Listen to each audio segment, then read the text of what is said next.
এই জিনিসটা যে আমরা প্রিভেনশনের কথা বলছি, অবশ্যই আমরা বলি যে ল থাকতে হবে, পলিসি থাকতে হবে, এনফোর্সমেন্ট থাকতে হবে। প্রিভেনশনটা হচ্ছে মোস্ট ইম্পর্টেন্ট। আজকে যে ঘটনাটা ঘটেছে, আজকে আব্দুল হান্নান ভুঁইয়া যিনি রামিসার বাবা এসেছিলেন, আসলে ওনার কথা শুনে I was speechless, heart broken.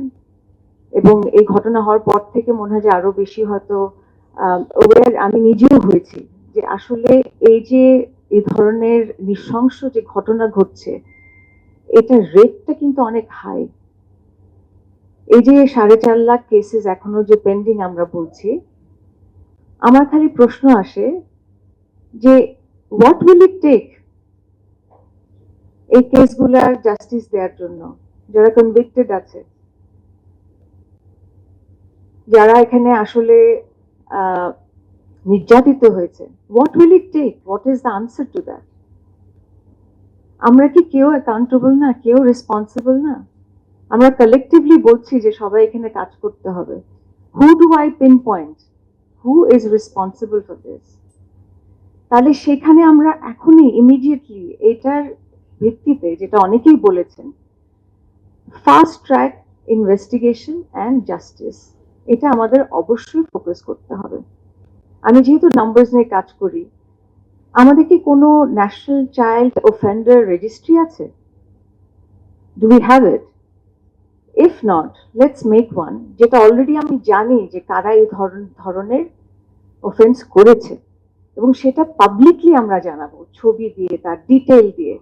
যে কেউ citizen will get access to that. আজকে হলো এআই এর যুগ। আমরা বলছি যে আমরা একটা ন্যাশনাল মানে সিঙ্গেল আইডি দিব আমাদের সিটিজেনকে, সবকিছু নিডস টু বি ইন্টিগ্রেটেড। তাহলে সেখানে আমরা কিন্তু অনেক কিছু প্রেডিক্ট করতে পারি, অনেক কিছু অ্যানালাইজ করতে পারি, but the data has to be there. যে কথাটা বললেন যে 4.5 লাখ যেগুলো আছে রেজিস্ট্রেড যে কেসেস, আরো এর যেটা রেজিস্ট্রি হয়নি সেটা আরো অনেক বড়। তো তাহলে আমরা কিভাবে করে সেগুলাকে আসলে আমাদের এই গণনার মধ্যে, আয়ত্তের মধ্যে আনতে পারবো, সেটা একটা খুবই ইম্পর্টেন্ট একটা অ্যাসপেক্ট। আরেকটা জিনিস আমি একটু বলবো, আমি জানি এখানে অনেকে আছেন যারা চাইল্ড রাইটস প্রোটেকশন, অ্যাডভোকেসি এগুলো নিয়ে কাজ করছেন। আমরা সবসময় বলি যে আমাদের ছেলে মেয়েদের, শিশুদেরকে স্পেশালি অ্যাওয়্যার করতে হবে, ব্যাড টাচ গুড টাচ আমরা বলি, এবং বলি যে তাদেরকে জানাতে হবে কিভাবে করে, আমাদেরকে জানাবে, বড়দেরকে বলবে, রাইট, যে সোর্সটা কি হবে। বাট আমার এই কোয়েশ্চেনটাও আসে যে আমরা একটা 7 থেকে 10 বছরের শিশুকে অবশ্যই এটা গুরুত্ব, তাকে বোঝানো, জানানো, অ্যাওয়্যার করা, কিন্তু তার উপর কি দায়িত্ব দিয়ে দিচ্ছি তার নিজের প্রোটেকশনের জন্য? এটা কি যথার্থ?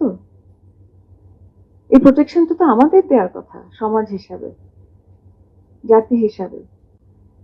তো এটা কিন্তু একটা ক্রিমিনাল ইস্যু না, এটা একটা ফ্যামিলি থেকে হচ্ছে, এডুকেশন সিস্টেম থেকে হচ্ছে, ইনস্টিটিউশনাল যে গ্যাপ আছে সেখান থেকে হচ্ছে, এবং আমি যেটা মনে করি যে ন্যাশনাল ক্যারেক্টারের দিক থেকে হচ্ছে। আমরা কিন্তু যখন একটা ল এনফোর্স করি তখন হয়তো বিহেভিয়ারটাকে কোনোভাবে আমরা হয়তো চেঞ্জ করতে পারি, কিন্তু আমি কি ক্যারেক্টার তো ক্রিয়েট করতে পারবো না, একটা মরাল ভ্যালু তো আমি এস্টাবলিশ করতে পারবো না।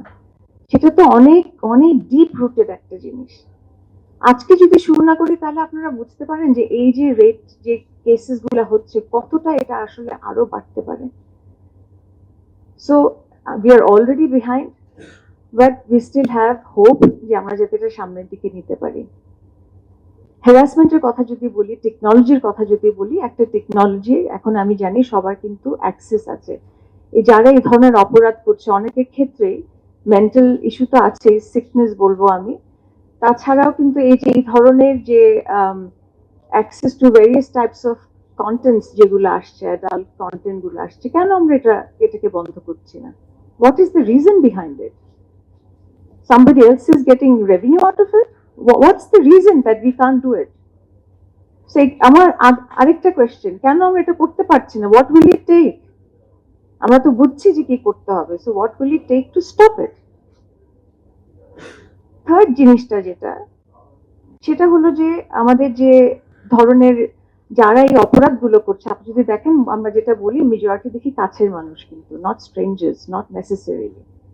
হয় ফ্যামিলি মেম্বার্স হবে, নইলে হয়তো টিচার হবে, নইলে হয়তো একটা ইভেন ইভেন ডক্টরসরাও ইনভলভ আছে এখানে, যারা আসলে একটু পাওয়ার প্লেতে আছে, একটু পাওয়ার আছে বা একটু উপরের স্থানে আছে, তারাই কিন্তু এখানে বাচ্চাদের হোক বা শিশুদের হোক বা মহিলাদের হোক, তাদের কিন্তু নির্যাতন করছে। তাহলে এইখানে আমরা সেফ গার্ডিংটা কিভাবে করছি? সো এই যে আমরা যে ইনফরমেশন গুলা পাচ্ছি সেগুলাকে অ্যানালাইজ করে, সেগুলাকে শেয়ার করে, এবং যারা অপরাধ করছে তাদের ব্যাপারটা নিয়ে আসলে আমাদের বেশি কাজ করতে হবে, অ্যান্ড প্রিভেনশন করতে হবে যাতে সামনে এই জিনিসগুলো না আসে। আপনি বলছিলেন যে সোশ্যাল ওয়েলফেয়ারে আমি দেখি বিদেশি যেগুলো মোর ডেভেলপড কান্ট্রি, ওরা কিন্তু একটা রুটিন, একটা চেক আপে থাকে বিভিন্ন ফ্যামিলিতে, বিভিন্ন হাউসে, বিভিন্ন ইনস্টিটিউশনে।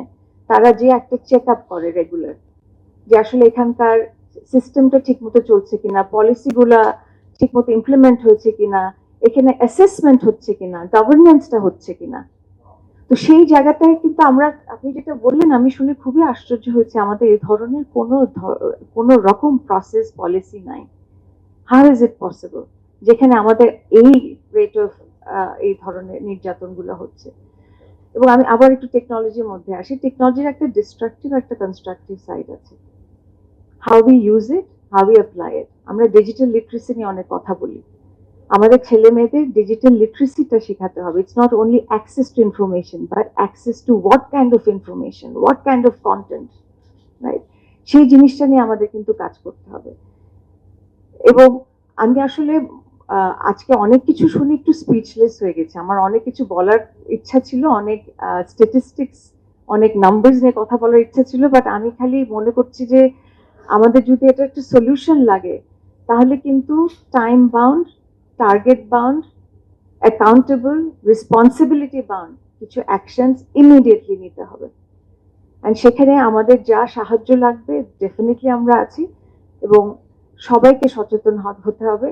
এবং যেটা উনি বললেন আমিও এগ্রি করি, যে যারা এখানে আসলে এই ধরনের নির্যাতিত হচ্ছে তাদের সেফগার্ডিং, এবং যারা হুইসেল ব্লোয়ার, আমাদের কর্পোরেটে কিন্তু এরকম আছে, হ্যারাসমেন্ট হয়, কিন্তু যখন কেউ এটা নিয়ে কোনো কমপ্লেন করে, তারা কিন্তু নিজেরা ভয় পায় যে আমার চাকরিটা থাকবে কিনা। সো এই যে এই সেফটিটা কে দিবে, এটাও কিন্তু আমাদের খুব কঠিন ভাবে, খুব সিস্টেমেটিক ভাবে এটাও আমাদের গভর্ন করতে হবে।